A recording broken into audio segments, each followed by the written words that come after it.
by agriculture and real estate property. You've heard about Rome. You've read about Rome. You've read about Mark Antony. You've read about Julius Caesar. You've read about the Roman emperors. You've read about the Colosseum and the stadium and the wonderful things that would happen in Rome. People would travel for thousands of miles just to be a part of Rome. And so now Paul is saying you are being transformed by the renewing of your mind, but now you have to change the culture from the inside out.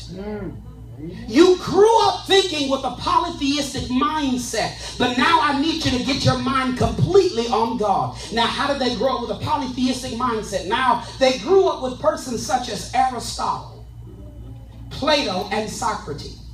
Their life was filled with philosophy, and it was filled with the grandeur of intelligence that they did not esteem any deity higher than anyone else. All of them were on the same page. And so now you have Paul coming saying, no, you got to forget all of that stuff that you've learned. There is only one Lord. There is only one faith. There is only one baptism. And his name is Jesus Christ. Now, this is what happens because of the culture and the society that we live in. If you're not careful, you will allow people to transform your mind instead of God transforming your mind. Amen. They don't talk back to me in here. The pastor's just talking to you. You have to be very careful of the people that you entertain and the people and the company that you keep, because if your mind is not set upon Jesus Christ, it is easily influenced and you will lead your mind into a polytheistic mentality instead of a monotheistic society of mind. Do you hear what I'm saying? There is a wrestling match within our mind what we should believe. I know I should believe in God, but then there are other deciding factors that are there that are leading my mind into other places, and we don't even realize that we're warring within ourselves. Yeah. Do you hear what I'm saying? Yeah. You wake up in the morning and just don't want to get up. Angry with life.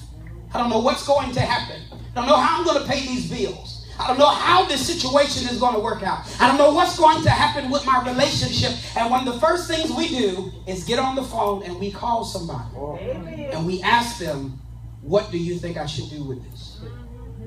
You've already slipped into a polytheistic mentality. Because if your first response is not to get on your knees and pray unto God, yes, sir, then that means something else is there. I often tell young ladies, and even young men, mostly young ladies who are in relationship, understanding the purpose of a godly relationship, dating someone, that if you're leading towards marriage and the man is to be the head of the household and the priest of the home, and if he's not following God, then you don't want what he's following. Yes, sir. Y'all talk back to me in here this morning. Y'all real quiet. If he's not following God, you don't want whatever he's following. Now you're following him, because the Bible says, now you should be following Christ. Now you should be following Christ. That's the head of the man. And I'm following my husband. But now if my husband is not following Christ, then who am I really following? Now my mind has been transformed. Now understand this here. There is an oddness in the culture of Rome. There is an oddness in the culture of Rome because the people of the Christians now were considered to be different.